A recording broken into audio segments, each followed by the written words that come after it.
我带着100万现金到山里收购蜂蜜，却在准备装车时遭蜂农集体涨价，之前谈好的价格全部反悔，更是扬言烂在桶里也不卖给我。徐老板，现在的行情是81斤，但你给的收购价是31斤，你这是明抢啊！我一脸懵逼的看着这个脸生的年轻人，村长赶紧出面解释道：“徐老板，这是张婶的女婿宋哲，他是个懂经济的大学生，今天就让他代表大家伙跟您谈。”看着那些熟悉的蜂农都躲在宋哲身后，眼神闪烁，我意识到事情没这么简单。谈，合同都签了，价都定死了，还有什么好谈的？但我还是面露微笑。时间紧，咱们先装车，有什么话等装完车，咱们坐下来慢慢聊。慢着！只见张婶从人群里冲出来，张开双臂拦在蜜桶前。我看谁敢动我家的蜜！张婶儿，您这是什么意思？咱们是签了合同的，白纸黑字，今天交货，现金结款，您这是要毁约吗？站在旁边的宋哲突然嗤笑一声：“你别拿那一纸破文出来吓唬老实人，市场经济，一切就得按市场规律办事。”随后他转身面向蜂农：“大家说说现在的蜂蜜卖多少钱？网上都卖到80多了，还有那个卖到100了。”只见一个蜂农拿出手机展示着价格截图，宋哲戏谑的转头看向我：“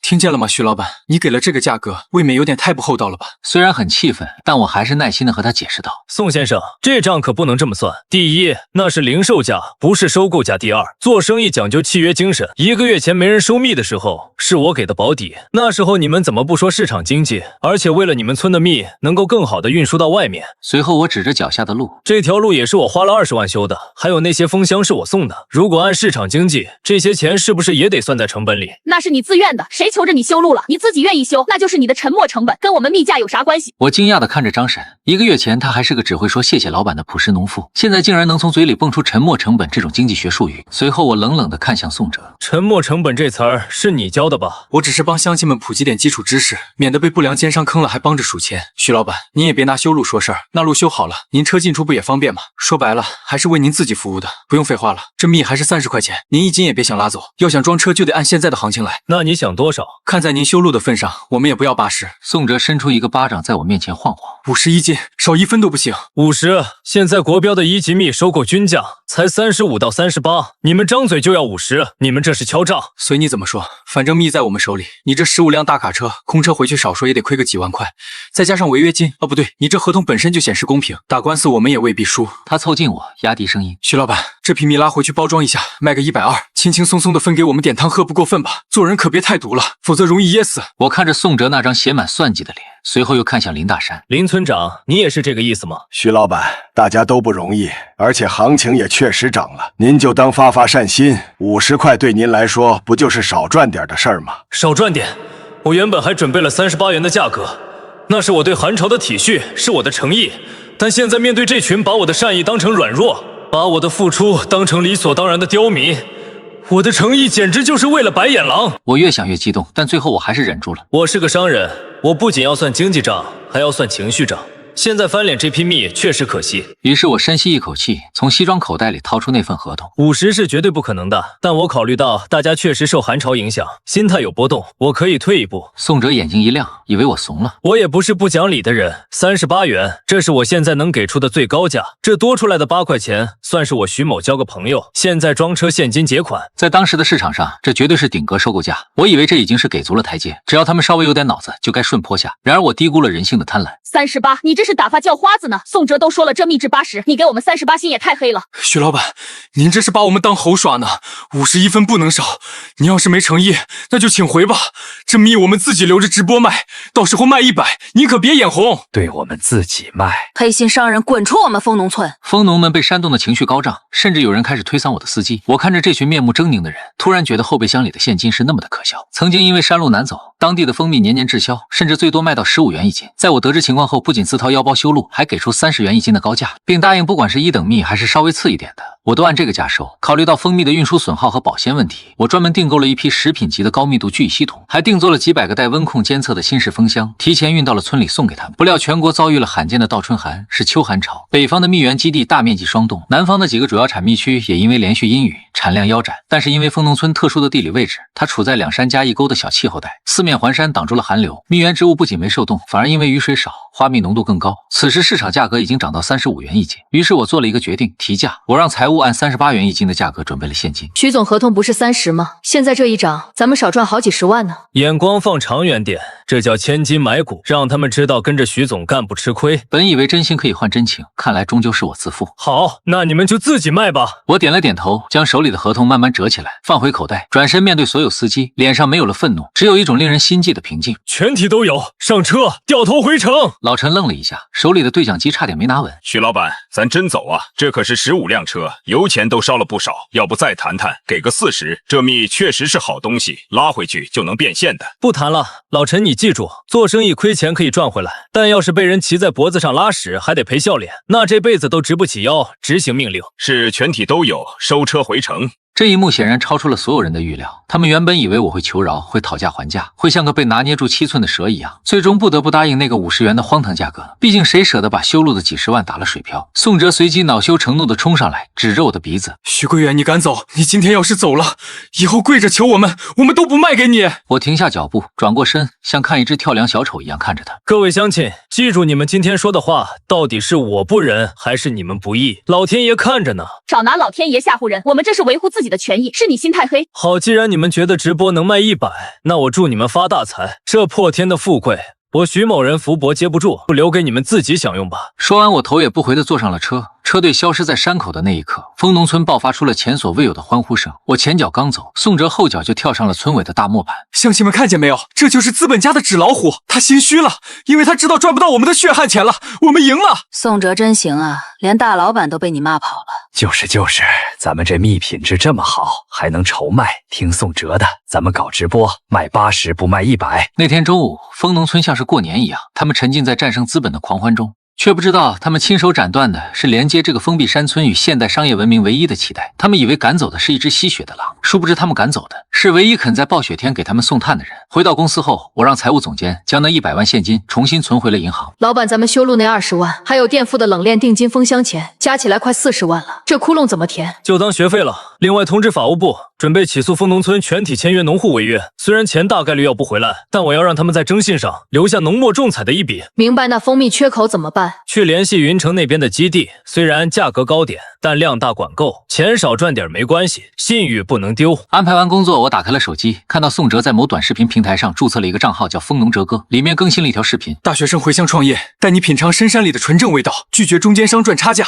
第一场直播就在今天晚上。我点进直播间的时候，里面已经有200-300人了。只见他站在张婶家的院子，身后堆满了那几十个我送去的蓝色大桶，灯光昏暗，画质模糊。宋哲穿着那身不合身的西装，正对着镜头声嘶力竭地喊麦。家人们看到没有？这是纯天然无污染的深山土蜂蜜。今天哲哥给家人们送福利，不要998，也不要198，只要88元一斤，包邮送到家。他手里拿着一个我原本定做来用于取样的勺子，舀起一勺蜂蜜，在镜头前展示那拉丝的效果。看看这成色，看看这挂壁，懂货的兄弟们把想吃打在公屏上。张婶和几个大妈在后面充当背景板，笑得一脸僵硬，手里举着不知从哪找来的硬纸板，上面歪歪扭扭的写着纯天然。我看了一眼评论区，88这么贵，超市里才卖40。楼上的你懂不懂？这是土蜂蜜，超市卖的那叫糖水。主播有食品经营许可证吗？有 SC 标吗？发什么快递包装怎么样？咱们是农产品自产自销，国家支持的，不需要那些乱七八糟的证，并且全国包邮，保证安全。看到这，我关掉了直播，冷笑了一声。真是无知者无畏，他们以为直播卖货就是对着手机喊2句后等着收钱，但他们不知道在没有品牌背书的情况下，信任成本有多高。他们更不知道蜂蜜这种流体货物，快递运输的破损率有多恐怖。如果不用专业的防震气柱和定制泡沫箱，寄出去10瓶能碎5瓶。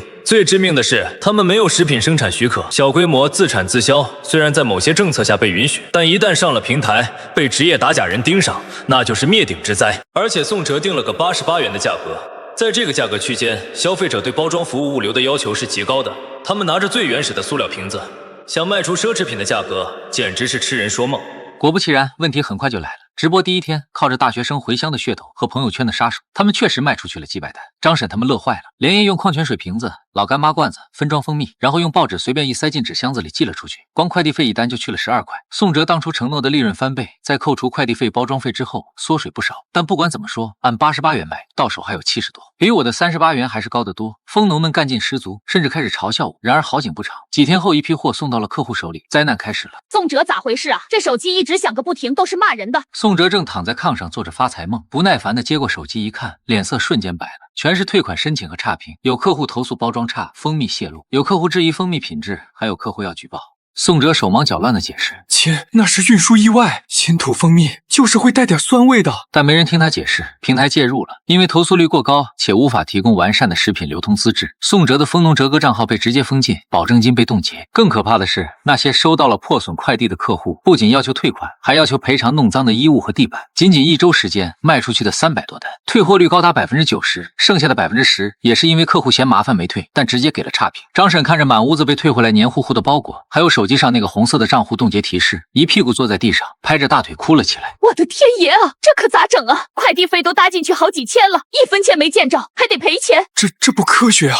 网上不是这么教的呀！只见宋哲缩在墙角，满头大汗，再也没了当初站在磨盘上挥斥方遒的威风。最糟糕的是，因为他们用不卫生的容器分装，加上那段时间气温回升，原本那些优质的蜂蜜，因为没有专业的密封和杀菌处理，开始在塑料桶里悄悄的发酵，空气中那股原本甜润的花香，开始夹杂着一丝酸腐的酒味。直播账号被封，就像是一盆冰水，彻底浇灭了蜂农村那一团虚火。在村委大院里，面对一群手里拿着退货快递单，急得像热锅上蚂蚁的蜂农，宋哲还在死鸭子嘴硬。大家别慌，平台封号那是嫉妒咱们流量大，此处不留爷，自有留爷处。咱们不搞直播了，直接找其他收购商。咱们这可是顶级土蜂蜜，只要放出风去，有的是老板抢着要。宋哲，你这靠谱吗？这快递费咱们可贴进去好几千了，再折腾不起啊！叔您放心，我这就联系。宋哲掏出手机，当着全村人的面开始拨打他网上搜来的那些农产品收购公司的电话。但他不知道的是，早在离开蜂农村的第2天，我就在省里的农产品行业协会群里客观地陈述了在蜂农村发生的事情。做供应链的最怕的就是供货方不诚信，于是宋哲的电话打出去，所有人反应出奇的一致。喂，是王总吗？我这有一批蜂农村顶级土蜂蜜。蜂农村是林大山的那个村吗？对，您知道啊，那太好了。徐老板没接的那批货吧？你们胆子挺肥啊，连徐老板的鸽子都敢放，我可不想惹一身骚，我还想跟徐老板合作呢。宋哲的脸色变了变。宋哲强笑着对蜂农说：“换一家。”刘经理大量收购蜂蜜是吧？我们这有3万斤，价格多少？本来市场价80，给您个优惠60。80你是还没睡醒吧？张老板给你们38，你们不卖，现在找我当接盘侠，我这最多出20，爱卖不卖。20，你怎么不去抢？那你们留着自己喝吧。宋哲一连打了10几个电话，要么是直接挂断，要么是一听蜂农村3个字就冷嘲热讽，甚至还有人直接骂他们是刁民。最绝的是一个专门收刺等蜜做饲料添加剂的老板，他在电话里大声笑着说：“听说你们把徐老板气跑了，干得漂亮！不过你们那蜜现在名声臭了，我收可以，10块钱1斤，我不嫌弃你们没信用，反正我是做猪饲料的。”宋哲急忙挂断了电话，死一般的寂静笼罩了整个村委大院。宋哲，这就是你说的抢着要？抢着要个西瓜皮，你个败家玩意儿！你是要把全村人都害死？叔，这不怪我，是那个徐归远，肯定是他搞的鬼，他在封杀我们。人家徐老板给38你不卖，非要卖80。现在好了，人家给10块还我的快递费，我家贴了500块运费，1分钱没见着。没错，赔钱。还有我家那2桶蜜，微分装都倒腾坏了。蜂农们瞬间失控，曾经被捧上神坛的大学生，此刻成了人人喊打的过街老鼠。宋哲被推搡得东倒西歪，原本油亮的头发乱成了鸡窝。我在办公室里听着线人发来的这段语音，冷冷地勾起嘴角。这就叫自绝后路。商业社会有商业社会的规则，当你为了眼前的小利破坏规则时，规则也会毫不留情地碾碎你。我不需要刻意封杀，我只需要陈述事实，他们就会被这个讲究信用的体系自动排除体外。但这还不是蜂农们最绝望的，如果仅仅是卖不出去，大不了便宜点处理，或者留着慢慢吃。但老天爷似乎觉得给他们的教训还不够深刻。接下来的几天，山里的气温突然诡异的回升，中午的时候甚至能达到20多度。对于蜂蜜来说，这是致命的。这批蜜虽然品质好，但因为直播时他们把密封大桶的蜂蜜反复咬进咬出展示，为了分装发货时，他们用了没消毒的分装工具，而且为了分装方便，他们没有用我送给他们的专业密封盖，而是随便盖了一层塑料布。这天张婶刚一进院子，她就闻到了一股奇怪的味道，不是花香，而是一股酸溜溜的带着酒糟味的气息。她急忙跑过去揭开一个大桶塑料布，原本如琥珀般平静透亮的蜂蜜表面，此刻竟然冒着细密的白色气泡，还在不断的咕嘟咕嘟往上涌，一股浓烈的酸味扑面而来，熏得她差点跟头栽进去。当家的，快来呀！很快全村都乱套了，不光是张婶家，几乎家家户户的蜜都出现了问题。蜂农们纷纷哭喊着，看着自家起沫子变酸水的蜂蜜，手足无措。林大山看着自家院子里那几个鼓胀的像气球一样的塑料桶，整个人瘫软在地上，他抓起一把发酵的蜂蜜塞进嘴里，瞬间吐了出来。完了，全完了，蜂蜜发酵了。现在别说38，就是倒贴钱请人拉走，人家都嫌占地方。原本的3万斤液体黄金，现在变成了3万斤需要处理的液体垃圾了。就在全村人对着一院子的酸水呼天抢地的时候，宋哲背着个包，正准备悄悄溜出村。他这几天一直躲在丈母娘家不敢出门，眼看蜜坏了，他知道再不走可能会被打死，但他很快就被盯着他的蜂农们堵在了村口。想带着你那套破市场营销理论逃跑，门都没有！给我们把这酸水卖出去，卖不出去，你今天别想出这个村！各位叔叔大伯，这是自然灾害，不可抗力啊！我也没想到天会热，我也没想到蜜会坏啊！你没想到徐老板来的时候带了冷链车，是你把人家骂走的。徐老板送了蜜蜂桶，是你让我们打开搞直播的。你赔我的钱，赔我的命！我瞎了眼，信了你的鬼话。那是6万块钱啊，那是给娃读书的钱啊，现在全变成了酸水，你还我钱！林大山站在人群外看着这场闹剧，手里那根旱烟杆已经被他硬生生折断了。他看着满地的狼藉，脑海里突然浮现出那天我离开时的眼神，那不是愤怒，那是怜悯。作孽啊！当初徐老板给38，我咋就鬼迷心窍嫌少呢？那可是送到手边的钱啊！现在钱没了，路断了，名声臭了，连亲戚情分都撕破了。此刻整个蜂农村弥漫着一股令人作呕的酸，那是蜂蜜发酵的味道，也是贪婪腐烂的味道。而在100公里外的城市里，我正坐在高档餐厅里，对面坐着云城来的新合作伙伴。徐老板这次多亏您信任，这么大的单子交给我们，诚信是金，只要货好人真，价格不是问题。手机震动了一下，是线人发来的视频。视频里蜂农村的蜂农们正围着那堆发酵的蜂蜜桶互相指责，哭声一片。我看了一眼，面无表情的划过，关掉了屏幕。怎么了，徐老板？没什么，看了一出并不好笑的滑稽戏。然而剧情并没有就此结束，人只有在走投无路的时候，才会想起曾经被自己踩在脚底下的那条路。我知道他们快来了。这天我刚开完晨会，正准备回办公室处理文件，前台小李神色慌张的跑进来。老板，楼下闹起来了。闹事？保安呢？保安拦不住，人太多了，20多号人拉着横幅，还有人跪在门口哭，说是您的乡亲来给您赔罪的。我走到落地窗前，向下俯瞰，公司大楼的广场上，一群衣着土气、缩头缩脑的人正挤在旋转门外。那个曾经不可一世的宋哲，此刻被2个人架着，耷拉着脑袋。张婶跪在最前面，正在对着保安磕头。那条横幅上歪歪扭扭的写着几个红字，向徐老板负荆请罪，求徐老板救救蜂农村。我冷笑出声，多讽刺！1个月前，他们在村口骂我是吸血鬼、黑心商，扬言让我滚出蜂农村。现在他们却跑了几百公里，跪在我公司楼下，求我当那个救世主。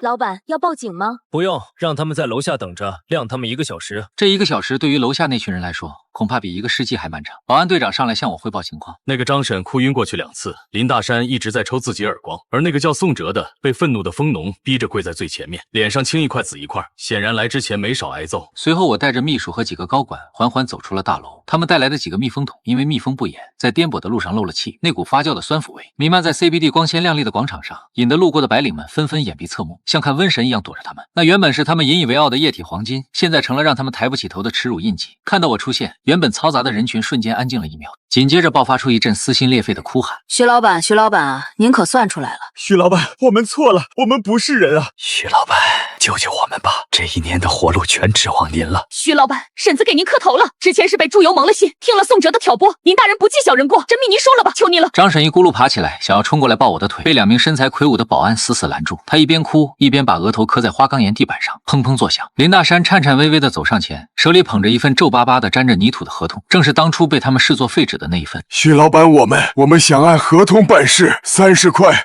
不用30，20就行，只要你把蜜拉走，给乡亲们留口饭吃。那个宋哲此时缩在人群最后，像只受惊的鹌鹑，再也没了当初指点江山的锐气。我站在台阶上，居高临下的看着他们，他们的脸被寒风吹得通红，眼神里充满卑微、恐惧和祈求。这和1个月前那一张张贪婪、狰狞、嚣张的脸，怎么也重叠不到一起。但我记得很清楚，我记得宋哲那句穷鬼才卖30，记得张婶那句合同不算数，记得林大山那句大家都不容易。林村长，这时候想起合同了。当初我带车去的时候，你们不是说那是废纸吗？林大山的老脸涨成了猪肝色，举着合同的手僵在半空，进退两难。徐老板，千错万错都是我们的错，都是这个宋哲害的，是他骗我们说能卖80，是他P图造谣。徐老板，我们把他也带来了，任您处置，只要您肯收蜜。徐老板，我错了，我不懂事，我是法盲，你饶了我吧。宋哲趴在地上，浑身发抖，带着哭腔求饶。看着这场闹剧，我只觉得厌恶。行了，别演了，你们恨宋哲，不是因为他骗了你们，而是因为他没带你们赚到钱。如果那天真的卖了80，你们们现在还会踹他吗？你们只会把他捧上天，然后一起嘲笑我徐归远是个傻子。人群瞬间死寂，被戳穿心事的蜂农们面面相觑，羞愧地低下了头。我缓缓走下台阶，来到张婶带来的那桶蜂蜜前。那蓝色的塑料桶还是我花钱买的，桶身脏兮兮的，盖子边缘渗出黏糊糊的液体。我伸出手，还没揭开盖子，那股刺鼻的酸味就已经直冲脑门。这就是你们带来的诚意，闻到了吗？这是醋，不是蜜。徐老板，虽然有点味，但还能吃，稍微加工一下就行。加工？我是做高端食品的，不是收垃圾的。这些蜜酵母菌超标几万倍，倒进下水道都嫌污染环境，你们让我收？我们可以降价10块，给10块就行，够个辛苦钱。村长，你还没听懂吗？不是钱的问题。当初我修路花了20万，我送蜂箱花了10几万，我带着100万现金和车队进村，给你们38元的高价，那是我的诚意，是我的信任。但你们把我的信任扔在地上踩，还吐了2口唾沫，现在信任碎了，拼不回来了。别说这蜜坏了，就是它是天上的琼浆玉液，我也不会要，因为你们蜂农村这3个字，在我这里，在整个农产品行业里已经臭了。徐老板，您不能见死不救啊！那路是您修的，您不能不管我们啊！对，路是我修的，我修那条路原本是想让财神爷进村带你们致富，但我没想到路修好了，财神爷没进去，反倒把你们心里的贪婪魔鬼给放出来了。那条路就留着给你们自己走吧，能不能走出来，看你们自己的造化。说完，我不再看他们一眼，转身走向大楼，身后传来一片凄厉的哀嚎声。保安们筑起人墙，将他们死死挡在外面。我不为所动，脚步没有一丝停顿。我知道这一刻我很冷血，但我更知道对失信者的仁慈，就是对守信者的残忍。回到办公室，我站在巨大的落地窗前，看着他们如丧家之犬一般，带着满车的酸臭和悔恨消失在我的视线里。桌上放着一杯刚泡好的蜂蜜水，那是云南基地送来的新蜜，色泽金黄，香气扑鼻。我端起杯子喝了一口，很甜，这就是契约的味道。而蜂农村的那群人注定只能在余生里咽下自己亲手酿造的苦果，那滋味比砒霜还毒，比黄连还苦。